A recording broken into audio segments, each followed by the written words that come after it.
I came from the north of Mexico. The city is called Ciudad Juarez, and this is a very famous city because it was one of the most dangerous cities in the world. I'm not proud of that, but yeah, I came from there.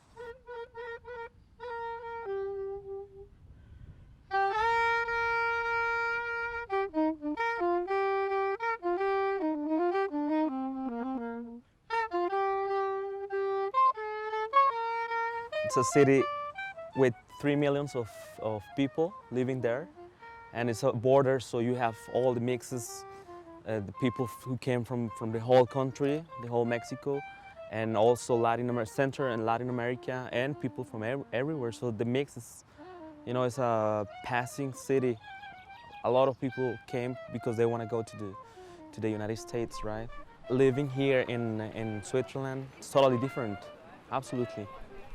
It's completely another world, another perception, and of course, I have a lot of influence in my playing, in my thinking, and my composing and arrangements as well. I think that when I was living, because I lived for like 15 years in the capital of Mexico City, and I can see at what point the fact to be living there in that chaotic city, of course, influenced me a lot. So here, I think that I have more the time to be relaxed, and I also have more time to take the things in an easy way, And when I was living or in Mexico or in New York City or Paris, it was completely different. And of course, the music that I was doing there, it was a lot more active and a lot of more, how to say, yeah, a lot of more tension maybe because of the influence of the city, totally. When I was a kid, I wanted to be a classical musician. I was studying piano, classical piano, and then once I experienced to conduct an orchestra when I was like 8 or something, and then I said, wow, I want to do this, right? But then I was a little bit sick, something in my stomach, and then I was in the hospital, so for like 1 month and a half. So the doctor, he knew that I was playing music, so he told my mother like, you know what, Gerry, he should start playing some wind instrument. So I said, yeah, a saxophone, because to me, saxophone, it was like flute or something. I didn't knew about it. And then I discovered the sound of the saxophone in live in my first lesson. And then I discovered that my professor, he was playing jazz. And it was like, bah, when I discovered that you can improvise, because at that time, I already had a lot of ideas, and I wanted to play my ideas, and my classical professor, he was, no, that is not good, So in jazz, I found that freedom, and then little by little, it wasn't just like, because jazz is a culture as well, so you have to be in love for that. So it took me like maybe 3-4 years to be really into okay, this is jazz, I want to do that.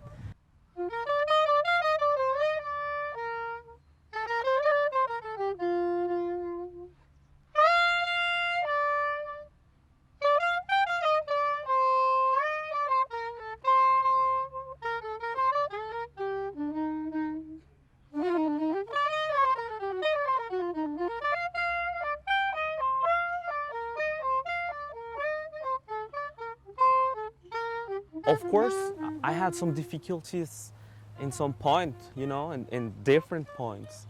I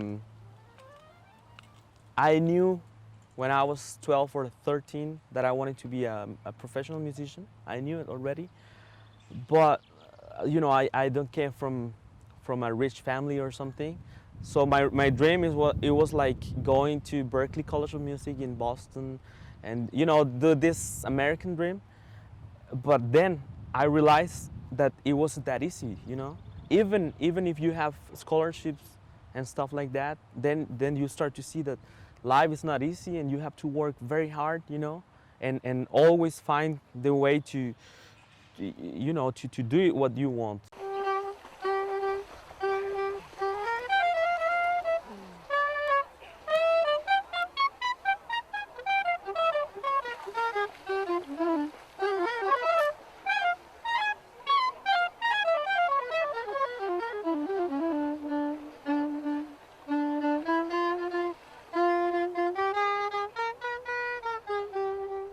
In popular music or jazz, you have to survive and you have to be creative and all the time looking for opportunities and connecting with people, you know.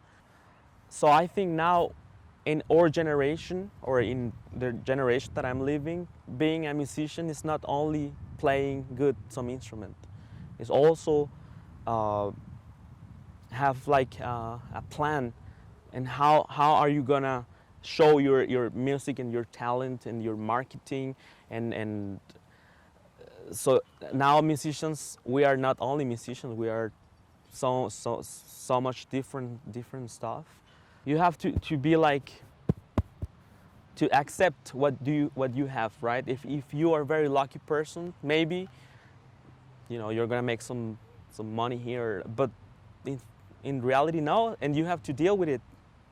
So it's also important, you know, like enjoy life, playing music, being creative, and doesn't expect anything because for me being a musician is the moment, is what is happening now, and this is what I'm doing, and tomorrow I don't really know.